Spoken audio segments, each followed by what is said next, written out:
Hola, sean bienvenidos y bienvenidas a esta clase de electromagnetismo. En la clase anterior introduje el concepto de capacitor, que no es otra cosa que un dispositivo eléctrico, ¿cierto? Formado por dos materiales conductores separados a una cierta distancia y unidos por un cable. Estos conductores parten inicialmente neutros y nosotros los podemos cargar moviendo electrones de un conductor a otro a través del cable. Cuando hacemos eso, entre los conductores aparece un campo eléctrico y por lo tanto una diferencia de potencial. Y como tenemos una diferencia de potencial y una distribución de carga, tenemos energía almacenada en el capacitor. Energía en forma de campo eléctrico o en forma de potencial eléctrico. Se utilizan las dos expresiones. También estudiamos cómo sería la capacitancia de un capacitor de placas paralelas y nos dimos cuenta de que esta capacitancia, que no es más que la cantidad de carga almacenada por unidad de voltaje, es una propiedad exclusiva de la geometría del capacitor y del medio dieléctrico que separa los conductores. Puede estar separado por el vacío, entonces utilizamos la constante de permitividad eléctrica del vacío, pero si hay un medio dieléctrico será la constante de permitividad eléctrica de ese medio. En esta clase vamos a profundizar un poco más en el capacitor de placas paralelas, pero también te voy a mostrar cómo se calcula la capacitancia de un capacitor de placas cilíndricas y de placas esféricas. Todo esto lo voy a hacer en la pizarra ahora. Y así, como siempre, si todas estas cosas te ayudan a entender estas materias y eres feliz y aprendes a hacer los cálculos y todas esas cosas y entiendes de dónde vienen las fórmulas, ahí le puedes dejar un like, una compartida, una suscribida y todas esas cosas raríficas del YouTube. Y si no entiendes ni una cuestión, ahí tú me puedes escribir tus dudas y tus consultas y todas esas cosas para que yo te las pueda resolver. Bien, ahora vamos a la pizarra a revisar los ejercicios que he preparado para esta clase. Ya, los ejercicios que vamos a revisar en esta clase los puedes ver aquí. Lo que voy a hacer sí es mover estas cosas a otro lado para poder hacer los desarrollos. Vamos a ir resolviendo cada ejercicio uno a uno y paso a paso. El primer ejercicio nos dice lo siguiente: ¿de qué tamaño tendría que ser un capacitor de placas paralelas separadas por 1 milímetro de distancia para que tenga una capacitancia de 1 Faraday? Veamos cómo tendría que ser eso. Pongamos aquí solución. Siempre cuando inicie un ejercicio de física escribe solución con toda la seguridad de la galaxia para que en caso de que no sepas hacerlo al menos te dé seguridad. Ya, entonces tenemos un capacitor de placas paralelas, así que nosotros ya vimos que la capacitancia de un capacitor de placas paralelas tiene esta forma: epsilon 0 por el área partido por la distancia que separa las placas. Este es el área de las placas y esta es la distancia que separa las placas, la distancia que separa las placas. Entonces a partir de esto tenemos que el área va a ser igual a la capacitancia por la distancia partido por el área. Espera. ¿Qué pasó aquí? Aquí es epsilon 0. Ahí sí, capacitancia distancia partido por epsilon 0. Entonces, la capacitancia es de 1 Faraday. La distancia que queremos utilizar es de 1 milímetro. Y el epsilon 0, nosotros sabemos que esta cosa es 8,85 por 10 elevado a menos 12 Faraday por metro. Entonces aquí ya esta cosa nos está diciendo que el área va a ser un poco bestial, pero bueno. Lo primero que vamos a hacer es matar las unidades de Faraday que están aquí, ¿cierto? Se matan. Este milímetro lo vamos a pasar a metro. Esta cosa nos va a quedar 10 elevado a menos 3 metros dividido por 8,85 y este 10 elevado a 12 lo vamos a colocar acá arriba, 10 elevado a 12. Este metro que está dividiendo pasa arriba multiplicando, así que queda todo en metros cuadrados. Nos queda 1 sobre 8,85 por 10 elevado a 9 metros cuadrados. Entonces solamente tenemos que calcular ese número, 1 dividido 8,85. Nosotros ya lo tenemos listo. A ver, 1 dividido 8,85 y eso es aproximadamente igual a 0,1129, bueno, otro 9435 y más dígitos. Vamos a dejar hasta ahí. Por 10 elevado a 9 metros cuadrados. Podemos escribirlo de una manera distinta como 1,1299 por 10, a ver, 1, 2, 3, 4, 5. 5 y 4 son 9 metros cuadrados, o sea, 11.299 con 4 ceros más metros cuadrados, o sea, una cosa más o menos grande. 112 millones de metros cuadrados. Es una cosa un poco gigantotota. Bueno, una cosa enorme. Un capacitor de un Faraday tiene que ser una cosa muy gigante. Generalmente la capacitancia de los capacitores están en nanofaraday, no sé, algo de ese estilo. Debido a ese 10 a la menos 12 que aparece debido a esta constante de permitividad eléctrica. Los capacitores generalmente son muy pequeñitos, que la capacitancia también se expresa en números muy pequeños. Bien, ahí está resuelto el ejercicio. Aquí tenemos una aproximación. Pasemos ahora al siguiente ejercicio. Este lo tenemos justo aquí al lado. Lo mismo, voy a mover estas otras cosas para poder hacer el desarrollo justo debajo. Y vamos por allá. Sáquese, ahí está. Este ejercicio dice así. Las placas de un capacitor de placas paralelas tienen una superficie de 2 metros cuadrados. Están separadas a una distancia de 5 milímetros. Si entre las placas hay una diferencia de potencial de 10 kV, calcule la capacitancia del capacitor, la carga almacenada y la magnitud del campo eléctrico entre las placas del capacitor. Lo mismo, veamos cómo se hace esta cuestión. Pongamos aquí solución para darnos seguridad. Vamos a resolver este ejercicio. Primero, la capacitancia del capacitor. Esa ya la sabemos hacer, ¿no es cierto? Capacitancia, sabemos, es el área por la constante de permitividad eléctrica. Estamos asumiendo que estas cosas están en el vacío. No nos han dado ninguna información de un medio dieléctrico entre las placas, así que asumimos que es el vacío. El área por la constante dieléctrica de permitividad del vacío dividido la distancia que separa las placas. Entonces tenemos 2 metros cuadrados por el epsilon 0, que es 8,85 por 10 elevado a menos 12 Faraday por metro. Y esta cosa está dividido por la distancia que separa las placas, son 5 milímetros. O sea, 5 por 10 elevado a menos 3 metros. Entonces, este metro con este metro mata el metro cuadrado. Esta cosa nos va a quedar 2 por 8,85 partido por 5. Y esta cosa va a quedar por 10. Este está con menos 3, lo pasamos con más 3 y arriba nos va a quedar elevado a menos 9 Faraday. Así que solo tenemos que calcular ese número de ahí.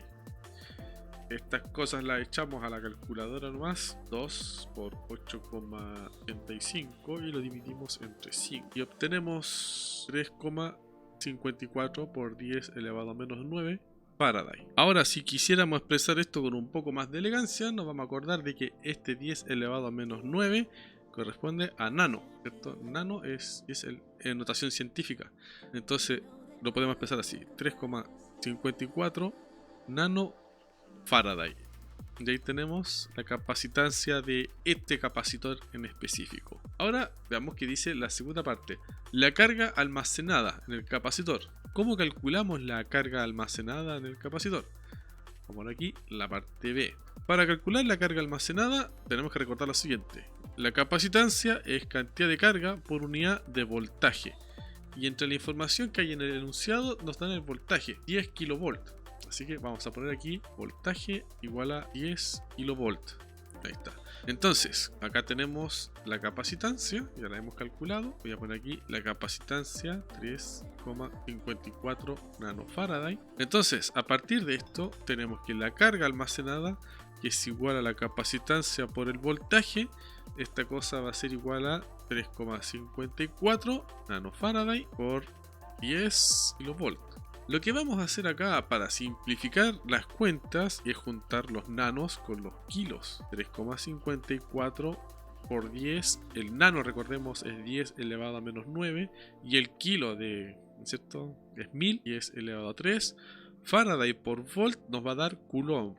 De esta manera nos ahorramos algunas cuentas. Aquí tenemos este con este, nos hace un 10 elevado a 4, así que tenemos un 10 elevado a menos 5 acá, ¿no es cierto? 3,54 por 10 elevado a menos 5 coulomb. Ahora aquí podemos utilizar un poco de notación científica. Nos acordamos de que micro es 10 elevado a menos 6. Así que podemos expresar esto de la siguiente forma, como 35,4 microcoulomb. Ahí tenemos la carga almacenada en el capacitor. Y la última pregunta corresponde con la magnitud del campo eléctrico entre las placas del capacitor. Eso también es sencillo de hacer. De hecho, en la clase anterior vimos que el campo eléctrico, la intensidad del campo eléctrico contenido entre las placas de un capacitor de placas paralelas, no es otra cosa que sigma sobre epsilon 0, densidad de carga superficial, densidad de carga, y esta es la constante de permitividad. constante de permitividad eléctrica del vacío. Pero aquí no tenemos ninguna densidad de carga, no la tenemos de forma explícita en el enunciado, pero la podemos desarrollar. Si asumimos que la carga se distribuye uniformemente, tenemos que el sigma es igual a carga por unidad de área. Esto implica que la intensidad del campo eléctrico almacenado va a ser igual a la carga dividido área por epsilon 0. Todos estos datos los tenemos. El área la tenemos, es de 2 metros cuadrados, y los demás, la carga la acabamos de calcular, así que vamos a poner los datos aquí. El área igual a 2 metros cuadrados. La carga la acabamos de calcular, son 35,4 microcoulomb, y el epsilon 0 8,85 por 10 elevado a menos 12 Faraday sobre metro. Entonces vamos a meter estos datos ahí. Y haciendo eso vamos a obtener que la intensidad del campo eléctrico contenido en el capacitor va a ser de la siguiente forma. Es 35,4 microcoulomb sobre el área, 2 metros cuadrados por 8,85 por 10 elevado a menos 12 Faraday por metro. Lo primero que vamos a hacer acá es sacar las potencias de 10 que están ocultas. Por ejemplo, la que está aquí en el prefijo micro, ese es un 10 elevado a menos 6.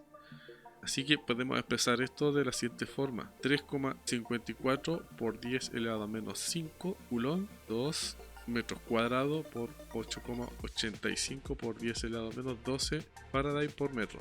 Acá el chiste que he hecho es, fíjate que he movido un espacio de la coma, eso le ha bajado un valor a este 6, pues aparece como menos 5. Y tenemos esto, y esto es más fácil de trabajar. Entonces lo primero que vamos a hacer es matar este cuadrado con este metro de aquí. Lo voy a marcar con rojo para que no sea tan confuso. Voy a matar este metro cuadrado con este metro. Notemos que este coulomb con este Faraday hacen un volt. Coulomb sobre Faraday es igual a volt, voltaje, porque nosotros hemos visto que la capacitancia es igual a la carga eléctrica por unidad de voltaje. Esta cosa está en coulomb, por si acaso. Aquí es un poco confuso, aquí son las unidades. Esto está en volt, esto está en Faraday. Si lo escribes de esta forma es más claro. Entonces, si uno hace el análisis dimensional, ¿no es cierto? Tengo la carga y la divido por la capacitancia que está en Faraday, lo que voy a obtener es un voltaje. Entonces esto que está acá con esto que está acá me van a dar un volt, y voy a juntar los demás números a un costado. Me va a quedar así: 3,54 por 10 elevado a menos 5. Esto está dividido por 2 por 8,85 por 10 elevado a 12. Estos dos que he marcado en verde me dan un voltaje, ¿cierto? Volt sobre metro. Y ahora nos falta desarrollar estos números de acá y estas potencias de 10. Estos números que aparecen aquí los sacamos con la calculadora: 3,54 dividido en 2 por 8,85. Ese resultado nos da 0,2 por 10 elevado a 7 volt sobre metros. Y aquí lo podemos expresar como 2 por 10 elevado a 6 volt sobre metro. Ahora, esta no es la unidad de campo eléctrico que hemos estado revisando desde siempre. La podemos desarrollar también. Voy a marcar en amarillo. ¿Qué es volt sobre metro? Volt no es lo mismo que joules sobre coulomb por metro. Y joules es newton por metro sobre coulomb metro. Y esta cosa termina siendo newton sobre coulomb. Y esta sí es la unidad de campo eléctrico que hemos visto desde el principio, que sale desde la ley de Coulomb. Recordemos que la ley de Coulomb te dice que el campo eléctrico es igual a un límite cuando la carga de prueba tiende a 0 de la fuerza eléctrica dividido la carga de prueba. Entonces esta cosa te queda en newton sobre coulomb. Resulta que newton sobre coulomb es exactamente lo mismo que volts por metros. Ahí está calculado la intensidad del campo eléctrico entre las placas del capacitor. Ya, ahora vamos al siguiente ejercicio. Este debe estar por acá arriba. Este dice... voy a mover esta cuestión por allá y lo voy a mover aquí arriba. Ahí sí, ya, veamos este ejercicio. Este nos dice lo siguiente: dos cascarones concéntricos esféricos están en el vacío. El cascarón interior tiene un radio RA y una carga neta más Q, mientras que el exterior tiene radio RB y carga menos Q. Encuentre la capacitancia de este capacitor esférico. Ya, lo que tenemos aquí es un capacitor de placas esféricas, así que lo que hemos hecho con las placas paralelas no nos va a servir. A poner primero la solución para darnos seguridad. Y lo segundo, cuando empieza a hacer un problema de física, siempre, bueno, la mayoría de las veces, lo mejor es empezar viendo el dibujo. Tenemos, a ver que quede un poco más decente esta cuestión. Ya, ahí está. tenemos dos esferas, una de radio RA y otra de radio RB. Ahí está, RB. Entonces en el primer cascarón, en el interior tenemos una carga más Q. Y en el cascarón exterior tenemos una carga menos Q. Vemos que estas cargas son iguales pero opuestas. Entonces lo que vamos a tener acá es un campo eléctrico contenido entre estas dos placas. Fuera no hay campo eléctrico porque la carga encerrada es cero, utilizando la ley de Gauss. Así que bueno, como esta cosa tiene simetrías, aquí está el campo eléctrico, vamos a aprovecharnos de la ley de Gauss para hacer algunas cuentas. Lo primero es definir una superficie gaussiana que mantenga la misma simetría. Imaginemos que esta cosa que estoy dibujando en amarillo es una superficie gaussiana esférica. Entonces, a partir de la ley de Gauss, tenemos que la integral cerrada de esta superficie, que vamos a llamar S, el campo eléctrico punto de S, elemento de superficie, es igual a la carga encerrada sobre epsilon 0. Ahora, otra cosa que también sabemos es que el campo eléctrico en cada una de estas partes tiene la misma dirección que la normal a la superficie. Así que por la misma ley de Gauss, bueno, en realidad no es la ley de Gauss, sino que ya utilizando propiedades vectoriales tenemos esto. E.ds, esta cosa es igual a integral cerrada de la magnitud del campo eléctrico por ds. Aquí el producto punto A desaparecido porque el campo eléctrico emerge de forma radial, igual que el vector normal de la superficie gaussiana, y por lo tanto son paralelos, así que nos quedamos solo con las magnitudes. Ahora, en toda esta superficie la magnitud del campo eléctrico es constante, así que puede salir de la integral. Y esto de acá es el área de la superficie gaussiana. Así que vamos a tener magnitud del campo eléctrico por 4pi r cuadrado, donde este r va a ser el radio de la superficie gaussiana. Aquí R. Ahora, como estas dos cosas son la misma integral, esto es lo mismo que esto, obviamente, entonces esto de aquí tiene que ser esto mismo de acá.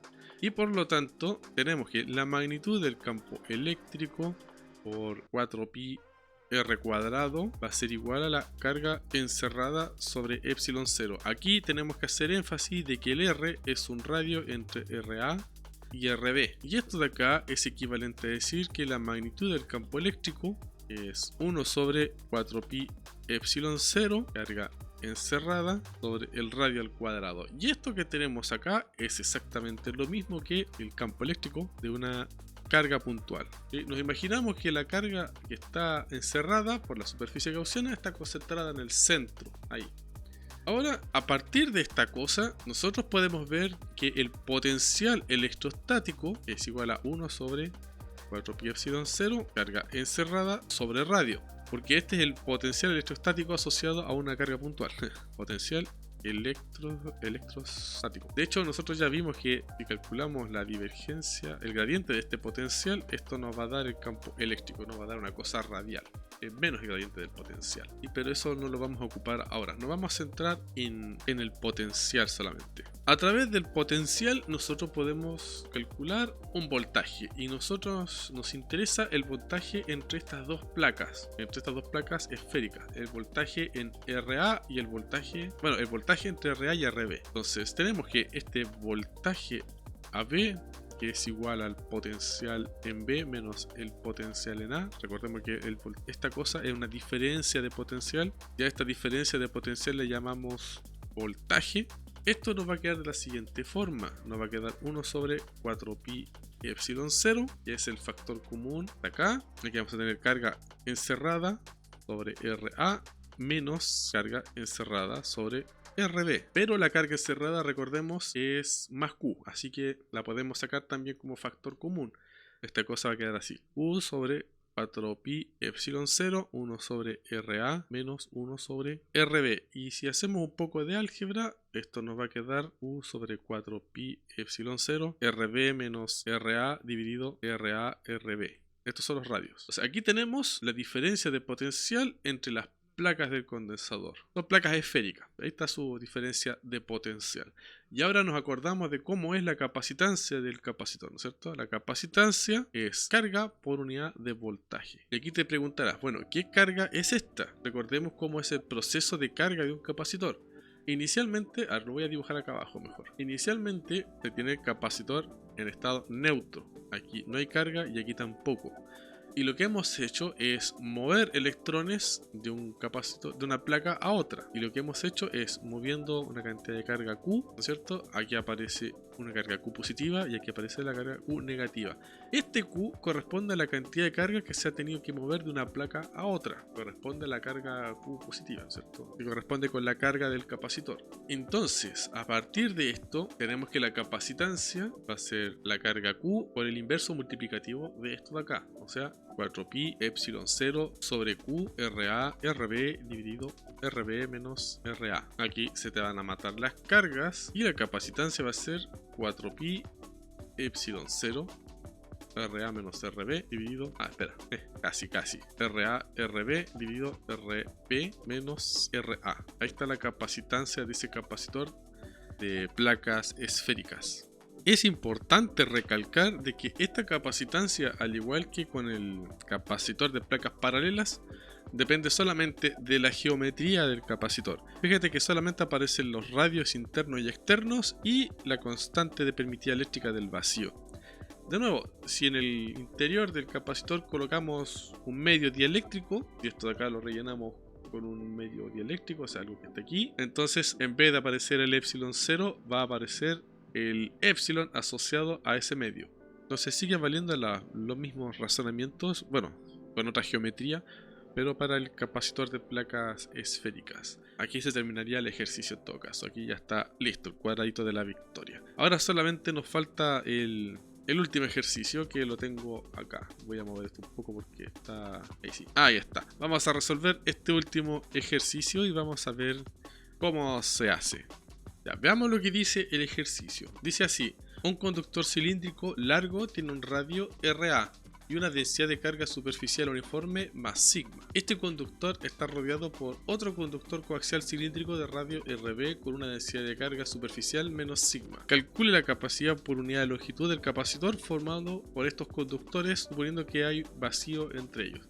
Aquí tenemos dos superficies, un cilindro interior y un cilindro exterior.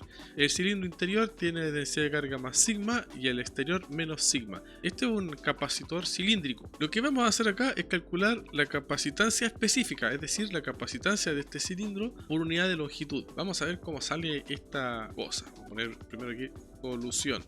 Ya, veamos cómo se hace esta cuestión. De nuevo, aquí no podemos aplicar las mismas fórmulas que encontramos para el capacitor esférico, ni mucho menos las del capacitor de placas paralelas. Así que tenemos que hacer cada cálculo desde sus fundamentos. Entonces, lo primero que vamos a hacer es unos dibujos para orientarnos un poco en los cálculos. Vamos a dibujar el capacitor cilíndrico, el cilindro interior y el cilindro exterior. Una cosa más o menos así. Este acá tiene radio RA y el otro tiene radio RB. Este tiene densidad más sigma y el de afuera tiene menos sigma. Y por lo tanto va a haber un campo eléctrico acá en el interior entre los cilindros. Ahora, ¿cómo lo hacemos para conocer ese campo eléctrico? Para conocer ese campo eléctrico vamos a utilizar la ley de Gauss. Así que dentro, en un espacio intermedio entre estos dos cilindros, vamos a definir una superficie gaussiana cilíndrica. Algo más o menos así. Ahí está. Una superficie cilíndrica. Ahí me queda un poco fea, pero no importa. Aquí está el eje del cilindro y aquí está su radio. Entonces, lo que nosotros tenemos es que el campo eléctrico emerge de forma radial a ese cilindro. Así que el campo eléctrico sobre cualquier parte del cilindro, sobre la superficie gaussiana, que vamos a llamar ese, va a tener la misma magnitud. Ahora, nosotros sabemos por la ley de Gauss que la integral cerrada de superficie de E.ds es igual a la carga encerrada sobre epsilon 0. ¿Cuál será la carga encerrada? Es justo la carga que está metida en este trozo de cilindro que está siendo encerrada por la superficie gaussiana. ¿Cómo podemos calcular eso? Bueno, nosotros conocemos la densidad de carga, así que vamos a asumir que esa densidad de carga es constante.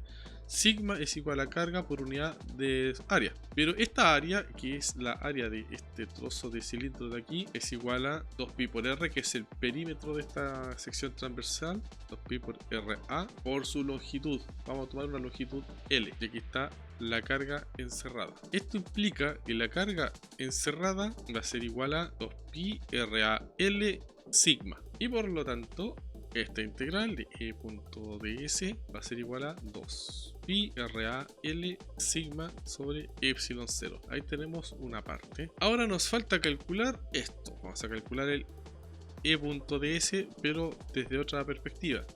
El ds es esto, vamos a escribir así: integral cerrada de superficie de la magnitud del campo eléctrico. No, vamos a escribir sin magnitud todavía.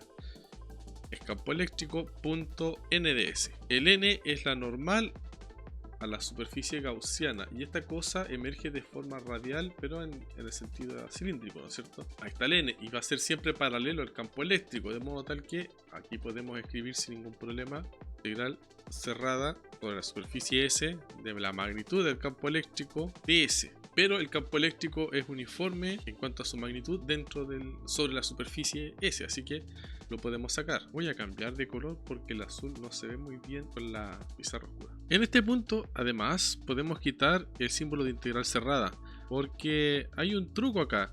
Un truco que hemos aplicado en videos anteriores. Fíjate que el campo eléctrico es paralelo a la normal, que corresponde a la superficie del manto del cilindro, pero las tapas del cilindro, el vector normal a las tapas del cilindro es perpendicular al campo eléctrico, así que el producto punto iba a dar 0.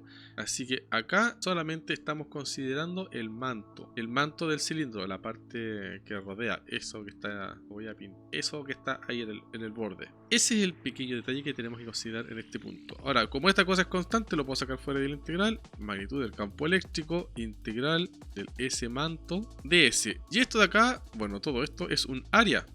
2 pi por el R, el radio del cilindro gaussiano, que es simplemente R, por el largo, L, el que aparece por la magnitud del campo eléctrico. Ahora, esta integral de aquí y esta integral de acá son obviamente la misma cosa. Por lo tanto, este resultado de aquí tiene que ser igual a este resultado de acá. Tienen que ser lo mismo. Así que podemos escribir más abajo, como consecuencia, la magnitud del campo eléctrico por 2 pi por R por L. Esta cosa va a ser igual a 2 pi RA L sigma sobre epsilon 0. Entonces aquí se van a matar los 2 pi y se van a matar los L's. Y a partir de esto vamos a tener que la magnitud del campo eléctrico va a ser igual a RA sigma sobre epsilon 0 por 1 sobre R. Aquí tenemos que recalcar de que tenemos un RA, R y RB. Radio exterior, radio interior, y el R está entre esos dos. Los radios interiores y exteriores corresponden a los radios de los cilindros del capacitor. El A es el menor y el B es el mayor, como se indica acá. Bien, y ahora a partir de esto podemos escribir el campo eléctrico como RA sigma sobre epsilon 0 por 1 sobre R unitario. Pero este R unitario es la dirección radial en coordenadas cilíndricas. Ahí tenemos el campo eléctrico. Ahora, utilizando el campo eléctrico, podemos calcular el voltaje. Nosotros sabemos que voltaje AB, o sea, entre las placas, aquí está RA y RB, entre las placas interna y externa del capacitor, va a ser igual a la diferencia de potencial. Y esta diferencia de potencial va a ser igual a una integral entre A y B del campo eléctrico punto dl. Ahora, este dl va a ser igual, va a corresponder a la trayectoria, ¿no es cierto? El elemento de trayectoria que se recorre para ir de RA hasta RB. Así que esto lo podemos escribir como integral de A hasta B de E punto dr. Y esto nos va a quedar así: integral de A hasta B RA sigma sobre epsilon 0 por 1 sobre R unitario punto R unitario de R. Estas cosas son paralelas, así que el resultado va a ser RA sigma sobre epsilon 0 integral de 1 sobre R de R evaluado entre A y B. Y esta cosa va a dar RA sigma sobre epsilon 0 logaritmo natural de RB sobre RA. Esto que hemos obtenido es el voltaje AB. Lo vamos a marcar acá. Ahora, para calcular la capacitancia, recordamos, la capacitancia es la carga que hemos distribuido sobre el voltaje. Así que vamos a buscar dónde está la carga. La carga la tenemos, aquí está. Esto de aquí es la carga, me lo voy a copiar y me lo voy a llevar allá abajo. Vamos a mover estas cosas. Este lo tomo por aquí. Ya, entonces, y está. Tengo mi carga. Entonces, lo que voy a hacer es meter esta carga aquí dentro y meter este voltaje ahí. Y lo que voy a obtener es 2pi RA L sigma dividido por RA sigma sobre epsilon 0 logaritmo natural entre RB y RA. Lo primero que voy a hacer es simplificar algunas cosas. Se matan los RA, se matan los sigmas. Y como resultado voy a obtener lo siguiente. Voy a obtener 2pi por L por epsilon 0 sobre logaritmo natural de RB sobre RA. Ahí tengo la capacitancia de un capacitor de placas cilíndricas, esto de superficie cilíndrica, de largo L. Ahora lo que me pide el enunciado es la capacitancia por unidad de longitud. Calcula la capacitancia por unidad de longitud del capacitor formado por estos conductores. Entonces, es muy sencillo, aquí yo puedo definir la capacitancia específica por unidad de longitud como la capacitancia dividido por la longitud. Fíjate que aquí tengo la C mayúscula, la capacitancia original, y este C minúscula es una capacitancia específica por unidad de longitud. El resultado de aquí va a corresponder a eliminar esa L, así que va a quedar 2pi epsilon 0 sobre el logaritmo natural de RB sobre RA. Y ahí tengo el resultado que estaba buscando. La capacitancia específica por unidad de longitud es este número que tengo acá. Y lo puedo encerrar en un cuadradito y ponerle el cuadradito de la victoria. Y ahí está listo el ejercicio. Ahí está resuelto. Y de nuevo, si te fijas en la fórmula que hemos obtenido para la capacitancia, sea la capacitancia completa como la específica, ambas dependen solo de la geometría del capacitor. Fíjate acá, solamente aparece la longitud y los radios internos y externos y la constante permitida del vacío. Igualmente, si cambio el medio entre las placas conductoras, voy a obtener una constante diferente acá. Pero lo demás depende de la geometría, de los radios internos y externos de los cilindros y todas esas cosas. Bien, vamos a dejar esta clase hasta aquí por ahora. Espero que todo esto te haya ayudado a entender un poco mejor las cuentas y puedas hacer estas cuentas de forma autónoma después sin mucha dificultad. Eso, adiós.